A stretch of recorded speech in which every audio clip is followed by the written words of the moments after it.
We continue Module 2 series with self-confidence.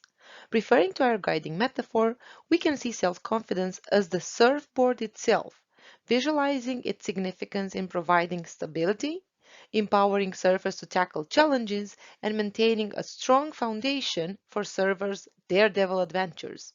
So, what makes a great surfboard be a great surfboard?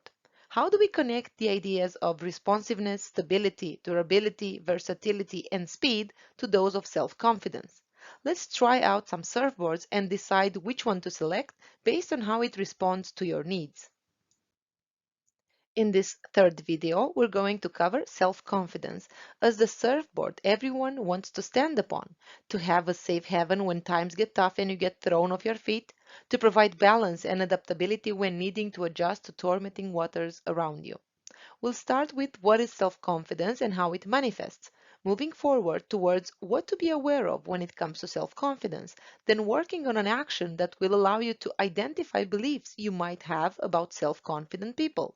Next, we'll be covering how to cultivate it, and close with learning how to build self-confidence by using Alan Seal's tool called 3 intelligence levels. Let's take that surfboard for a ride. Are you up for it? Just as a surfboard provides stability and control on the waves, self-confidence forms the foundation for your actions and decisions in the entrepreneurial journey. It empowers you to navigate challenges with poise and assertiveness. It enables surfers to take on larger waves and ride them with skill and composure. Similarly, it allows entrepreneurs to tackle ambitious projects and aim for bigger goals, facing uncertainty with courage. Surfboards require balance to stay afloat, just like self-confidence provides the mental balance necessary to adapt to changing circumstances in business. It allows you to adjust strategies and embrace opportunities while staying grounded in your abilities. So, do you know how to define self-confidence?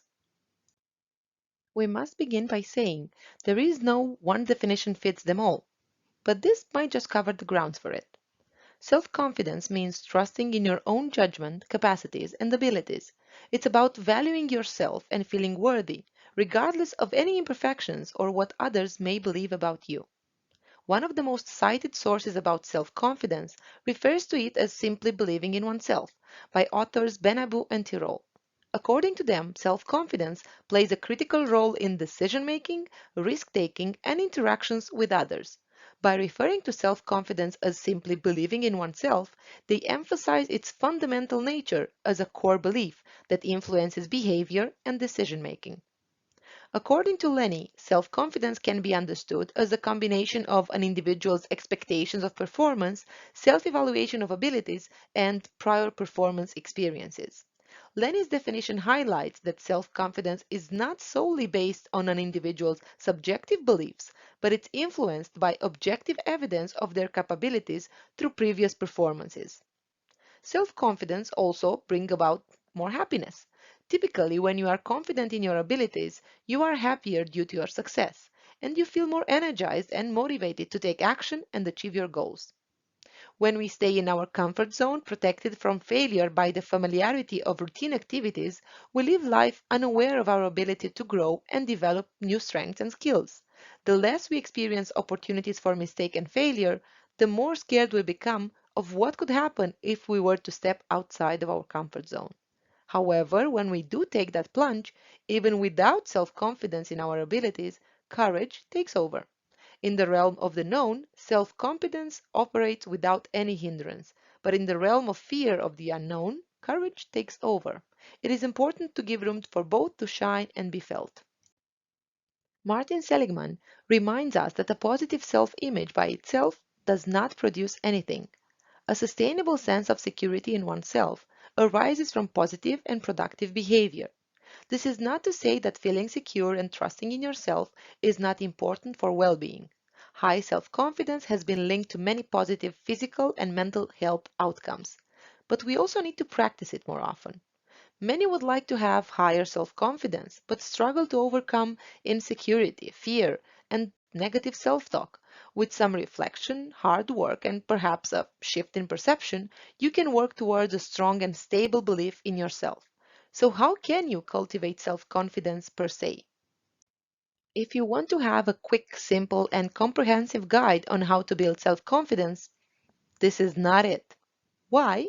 Because self-confidence, even though overly studied by researchers and turned on every side, it is still a highly personal and unique way of seeing the world.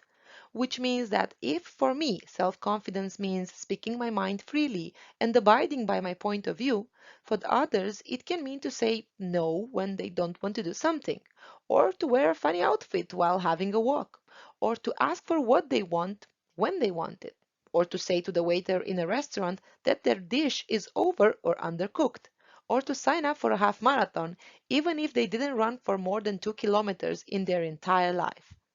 So we don't have a cookbook with the perfect recipe for you, but we do have some ingredients which have been proven to contribute to cultivating self-confidence, like sitting or standing in a posture of confidence. If you have watched Grey's Anatomy, you know that neurosurgeon Amy Shepard takes the Superman pose when she gets ready for her most challenging surgeries. Your posture doesn't just reflect the level of confidence or insecurity. Posture sends messages to the brain that can actually change the way you feel. So if you want to feel more powerful, sit up straight, smile, or stand in a power pose, and that message will be sent to your brain. You can also practice presence through mindfulness. It is proven to have significant benefits for your physical and psychological well-being, and it can be practiced anytime, anywhere. If you haven't tried it yet, now is an excellent time to give it a go. You can try to build your capacity for energy. Do this by reframing your nervous jitters into excitement. Use a bit of stress to keep you alert and give you the extra energy you need to perform. It is important to exercise regularly because exercise has a powerful effect on confidence. Regular exercise releases endorphins, which in turn interact with the brain receptors and produce a pleasurable state of mind. And you will end up viewing yourself in a more positive light as well. Visualize how confidence looks like for you. Close your eyes and relax your body. Connect to the sensation of relaxation. With the eyes of your mind, see yourself doing the thing you wish for with more confidence. Allow that state of mind to be pervasive and stay with you. Looking from the outside, you can think that others are more successful, more happy, more beautiful, more creative, more active, or they have a better life than yours in general. But you may fail to understand that they fail as well. So just allow yourself to be a learner, to engage with the process, to take risks and make mistakes. Allow yourself the permission to be. Clarifying goals is the foundation upon which self-confidence is built. Starting big, considering your core values and life goals, then divide into actionable steps and move towards meeting them. You may tend to speak well of others and ill of yourself. What if you approach life with the same kindness, empathy, and compassion that you offer to others, but this time directed to yourself? We invite you to speak well to yourself about yourself. Don't wait for the rest of the world to appreciate you. Start appreciating yourself first. Last but not least, ask for help and offer help to others as well. Sometimes you can struggle with asking for help because you're afraid of being seen as incompetent or being rejected or ridiculed. However, a core feature of self-confidence also lies in being valued by others, and others won't be able to see you and know you if you don't ask for help and offer it as well. We are still in the bay of beliefs, some of them limiting you, some of them supporting you, like the tide coming and going. It would be interesting to find out what exactly you believe about people which are self-confident. Maybe there's something there that you didn't really think about until now. So let's grab a seat on the shoreline and watch surfers use their boards to dance with the waves. We propose for this action number 4, identify beliefs on self-confidence. Grab that pen and paper to write down the answers to some simple questions. You don't need to take them as food for thought and answer each one thoroughly, but you rather need to make quick and simple associations and just put them on paper in your working journal. What do you really believe about self-confident people? Prepare to write a list with bullet points. Write down the first answer that comes to mind. What else is there?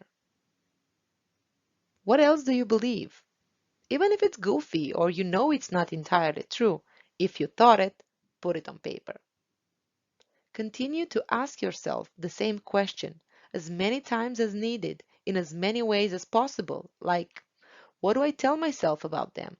What do I tell my friends about them? What do I think but never dare to say out loud?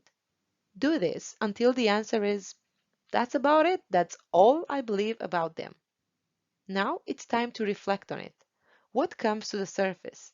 What is revealed when you look at your list? What did you figure out about yourself doing this exercise? Here are some thoughts on what to be aware of in regard to self-confidence. Self-efficacy and self-esteem are often used interchangeably with self-confidence, but they mean different things. Self-efficacy is defined as an individual's beliefs about their capacity to influence the events in their own lives. This differs from self-esteem in an important way. The definition of self-esteem often rests on ideas about an individual's worth or worthiness. In this sense, self-esteem is more of a present-focused belief, while self-efficacy is more of a forward-looking belief. On the other hand, simply put, self-confidence is an individual's trust in their own abilities, capacities, and judgments, or belief that they can successfully face day-to-day challenges and demands. As per Lenny, self-confidence is not static and can be objective. It can actually be developed and strengthened through experiences of success and continuous efforts to improve skills and performance. According to Benabou and Tirole, self-confidence is not a fixed rate, but can be influenced and developed over time. It can be shaped by past experiences, feedback from others, and the social environment. What about those who have too much self-esteem and self-confidence? Could narcissism be the result of them? A psychological definition would be that narcissism is an extreme amount of selfishness with a grandiose view on one's own talent and a craving for admiration. Self-esteem and self-confidence at high and low levels can be damaging, so it is important to strike a balance in the middle. But they do not cause or generate narcissism as a pathology. They may, however, increase the inclination towards narcissistic behaviors as a manifestation. The bottom line is that a healthy sense of self-confidence is not something that we achieve once and then just have for the rest of our lives. Self-confidence waxes and wanes and takes work to build, develop, and maintain. We all experience moments which challenge our confidence. However, when we understand the sources of healthy self-confidence, we can always work on cultivating it within ourselves. And because we know you love structured approaches, we thought of giving you a self-help tool that will be priceless for years to come. You can use it not only to help you with the challenges you face as an entrepreneur, but with any type of challenge. Hence, we bring to you action number 5. How to build self-confidence using a technique called the 3 intelligences. You don't need to grab that pen and paper to write down the questions because there are many of them, but take it as food for thought and answer each one thoroughly in your working journal. How to build self-confidence with the 3 intelligences. This method comes from Alan Seale and stands for head as the symbol of rationality, heart as the symbol of intuition and universal knowledge, and gut as the symbol for feelings, emotions, and physiological manifestations.